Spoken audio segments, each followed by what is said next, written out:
starting to pay more attention to how the actual log looks at this stage on the inside, especially because this log will be, you know, at this height where I'm sitting in front of the fire. So I want to make sure that I got a nice smooth surface, or fairly smooth surface up there, because you'll be up maybe brushing against it if the chair's closed. And just somewhere I'm going to look at forever. If I'm sitting there and looking at a mistake or looking at a, I don't know, a fractured knot or something like that, it'll drive me crazy. So I'm trying to be as careful as I can now at this stage. Like some of them, like right here, doesn't matter so much because I'll have some kind of stone hearth or something here for the fireplace. Over there, down low, I've got, you know, kitchen cupboards, cabinets. Over there, up to bench height, it's not so critical, but if I'm leaning up against the wall, sitting at the kitchen table, then those logs need to be very good, smooth and attractive. So I'm trying to get this thing kind of trimmed down a little bit, as much as I can, and then I drop it in place. This is just the rough notch. Drop it in place, and then spend some extra time getting this one set nice and tight now. Everybody, welcome back to the cabin. I had some questions on this procedure for using the scribe, and I've hesitated just to focus on this or show this, because how many people are actually going to build a cabin after watching me do it? Probably, I don't know, maybe 10 out of the hundreds of thousands of people that watch the video. So it's not a high priority to explain how to use a tool to actually build a log cabin, but it's kind of interesting. And a lot of people that are asking are just interested in how it functions, not because they want to use it, just because they're curious. So I'll show you how I set this up and why. Now, I do have two scribes. I have the one that I just got this year for this project, or last year for this project, and it worked for some things, but not great for a lot of the scribes here, and I'll show you why. But it really comes down to this angle right here. The other scribe is straight. And I'm finding that, especially in these weather conditions, I don't have smooth, clean logs that scribe really easily. So when you have a marker that's sticking straight out, and I'll show you the angle, the marker's like just skimming the surface, not pointed at the surface, it doesn't leave a mark. This, on an angle like this, does. And I'll describe this log here and I'll show you, but I need 6 inches. I need to lower this log by 6 inches from where it's sitting right now up on the other log. So in order to do that, I'm going to set the spread of this to 6 inches. And that's just point to point. And it doesn't really matter too much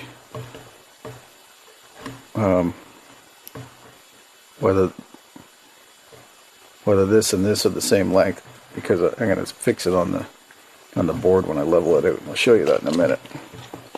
So what do I have here?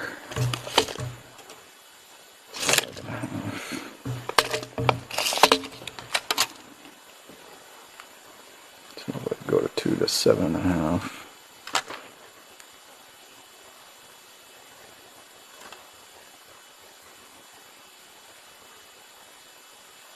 No, one of those 6, I said, right? So 2 to 8. Now what I don't like is that with a pencil, the pencil breaks or get shorter as I move across this log. I have to get this measurement. To sharpen the pencil, then redo this measurement here. Okay, so I set it to 6 inches spread. There's 2 levels here. One that levels this way, and one that levels this way.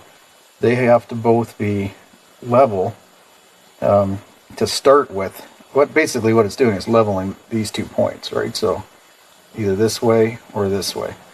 So this board here, when I put it on, I use the level to square that up, or to plumb this straight up and down, and then I drew a level or a plumb line on there as well. So it's plumb this way as well as this way. So what I do is just put the 2 points on here.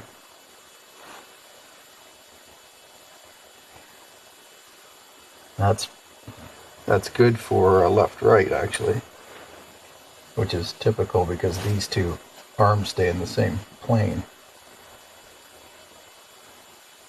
So I just have to move this down slightly. It's hard to move it slightly. That's what I don't like about this one. Prefer the single bubble level on the other one. But even this, if they fix they had some kind of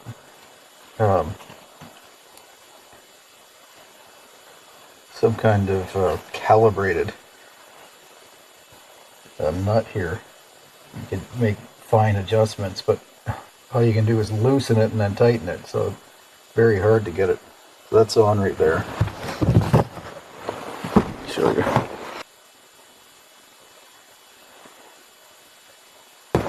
Okay, I'll show you why it matters. So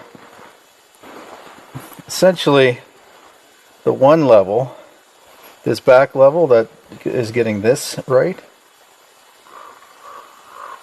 is making sure that this point is lined up with this point. So in other words, this line that gets scribed here is going to match exactly where this is touching on this log. So if it's there, the sweep of that log, then it's transferring this shape onto there because of that level. Now, this bubble right here, what that does is keeps me level up and down, so that whatever contours are here are being transcribed onto the log directly above that bump. So let's say I had that completely at a level and I marked it like this. What would happen is this high point would be over here instead of directly above the high point. If that makes sense. So like that would be the high point of that log, then it would start coming down. Whereas if it's level, it's putting the high point mark on this log exactly above the high point on this log. So it's critical to, as I'm scribing, to keep these two bubbles completely level. And every time I get out of those level marks, whenever the bubbles aren't square or centered, I'm going to end up with a scribe and then a notch that doesn't fit perfectly tight on here. I mean, I'm not a perfectionist when it comes to getting absolutely perfectly tight scribes, because I am filling it with moss and probably some kind of filler afterward, or some kind of sort of a chinking, probably a small bead of chinking just to keep critters out. The other thing I couldn't wrap my head around until I started doing it was, how do you figure out where this goes on the bottom log?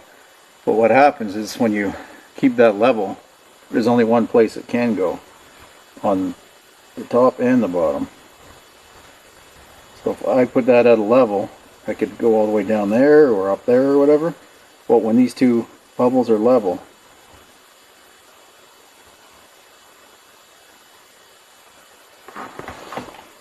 it's keeping this point and this point directly above and below one another.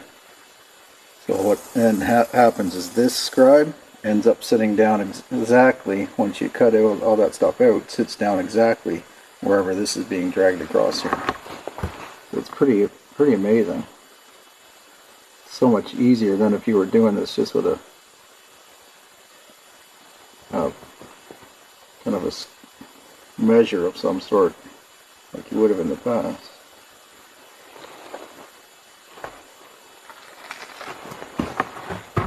And it's really critical when you get this, see the big bulge right here, which is nice. I like the character of that. And this bulge will get transferred to this, so that this will have sort of a sweep out of it that sits down tight over that. So that's the benefit of doing a full scribe system like this, full scribe cabin. But again, it's where it's critical to have this completely level, so that what I notch out is directly above the bulge.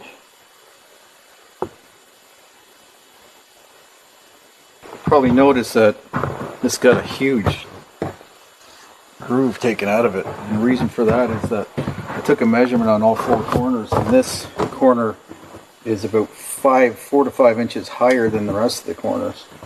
That's even accounting for the taper of the logs. I'm basically back to fairly close to level because, you know, big, small, big, small, big, small. And I want some taper, but not 5 or 6 inches of taper. So I need to take this down, sink this further into this log, all the way across the front here on an even taper. So less at that end, but more at this end. So that'll get this end more in line with the far corner, and I'll end up staying fairly level because I'm at the next log essentially, or cut into this log will be the windows at this level on the back too. So I would like to have these ones relatively level so that I can cut the windows out, say here, and then start putting shorter logs going up until I get to the one that'll be sort of cut into it, but sort of a header across the full length across the cabin, which would be above the door and the windows. So like I said, I want to get this level fairly level, this course.